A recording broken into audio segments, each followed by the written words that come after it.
반갑습니다. 주식 리더입니다. 오늘도 장이 하락해서 너무 힘들고 지루한 장이 이어졌는데 오늘 힘내시라고 재밌는 이야기 하나 가지고 왔으니까 끝까지 듣고 보고 힘내셨으면 좋겠습니다. 여러분, 중간선거의 기적이라고 들어보셨나요? 중간선거는 보통 짝수의 11월에 월요일이 포함된 화요일에 실시가 됩니다. 말이 좀 어려운데 이번 11월처럼 11월 1일이 화요일이면 이날은 아닌 거고요. 월요일이 포함되어 있는 주의 화요일이어야 합니다. 그래서 이번에는 11월 8일에 실시가 됩니다. 중간선거는 이제 대통령의 임기 중간 시점에서 치루어지기 때문에 이런 명칭이 붙었습니다. 여러분 모두 아시다시피 중간선거는 바이든 정부의 승부가 갈리는 정말 중요한 선거입니다. 근데 왜 그럴까요? 미국 의회는 이제 상원의원과 하원의원으로 나누어져 있습니다. 이런 의원들은 물론 주지사까지 일부 물갈이가 되는 거죠. 이 과정에서 이제 대통령의 지난 절반 임기 동안 얼마나 잘했는지 평가가 이루어지게 되고요. 재선도 재선이지만 의석수도 승부처이다 보니까 정치 인생에서 굉장히 중요한 시점이라고 보시면 되겠습니다. 그런데 중간선거가 왜 증시의 훈풍과 연관이 돼 있나 보시면 신기한 통계가 있습니다. 제가 자료를 준비해 왔는데 심지어 이게 중간선거의 기적이라는 명칭까지 붙어 있어요. 중간선거가 끝나는 분기와 그 다음 분기까지 증시의 상승 랠리가 이어졌다라는 통계입니다.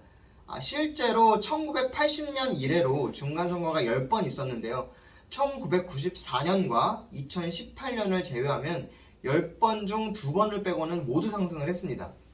중간선거가 있는 다음 해의 1분기는 어땠을까요? 중간선거가 있는 다음 해의 1분기는 2003년 요 한 번을 빼고는 9번 모두 상승을 했습니다. 네, 꽤 높은 확률의 상승률이죠. 자, 그럼 이런 현상이 왜 일어날까요? 여러분 생각을 잠깐 해보시면은 첫째로 중간선거 이전에 대통령 입지는 매우 불안합니다. 대통령도 보통은 대통령이 처음입니다. 수많은 정치적 그리고 사회적 논란거리가 있겠죠. 많이 부족할 수도 있겠고요. 증시는 이 불확실성을 매우 싫어해요. 불확실하면 증시는 흔들립니다. 그리고 두 번째로는 대통령들은 지지율을 잡기 위해서 사회에 도움이 되는, 산업에 도움이 되는, 그리고 세상에 도움이 되는 대규모 법안들을 마구마구 찍어냅니다. 바이든 대통령만 해도 여러분들 그 인플레 감축법이라고 들어보셨죠? 인플레 감축법부터 시작해서 뭐 바이오 산업 육성 명령이라든지 아니면 반도체 육성법이라든지 여러 가지 대책들을 쏟아내고 있죠. 이런 변화가 많은 상황을 증시는 매우 싫어한다는 거예요. 불확실성이 늘어나고요. 이런 법안들로 지는 산업이 있겠고 뜨는 산업이 있겠죠. 변동성이 매우 커집니다. 그렇게 되면 증시는 하방 압력을 받게 되죠. 불확실하니까요. 이런 변화들이 안정되기까지 시간이 걸립니다. 그런데 이런 중간선거를 통해서 여러 당이 싸우게 되고 서로 견제를 하게 되면서 변화들이 사라지게 되면은 증시는 안정이 되겠죠. 특히 바이든 같은 경우에는 지지율이 낮아서 민주당이 만약에 선거에서 지게 되고 공화당이 득세를 하게 된다면 더욱더 변화들이 사라질 테니까 증시에는 더욱 좋은 상황이 연출이 될 것입니다. 이게 경제학자이자 피셔 인베스트먼트라는 투자사의 회장인 켄 피셔가 주장하는 교착 상태에서의 증시 상승입니다. 물론 이거는 과거의 통계적인 흐름이기 때문에 지금까지 상승이었으니까 앞으로 상승할 거야 라는 이런 어떤 희망적인 거지 앞으로 미래의 증시 방향은 사실 예측하기는 힘듭니다. 하지만 제가 저번 영상에서도 소개해드렸다시피 공매도 금지 그리고 증환펀드 개시로 인해서 한국 증시에 조금의 반등은 있을 수 있다라고 말씀드렸죠. 요것과 이제 맞물려서 중간선거는 증시가 상승하는데 어느 정도 힘을 실어줄 수 있을 것이라고 보고 있습니다.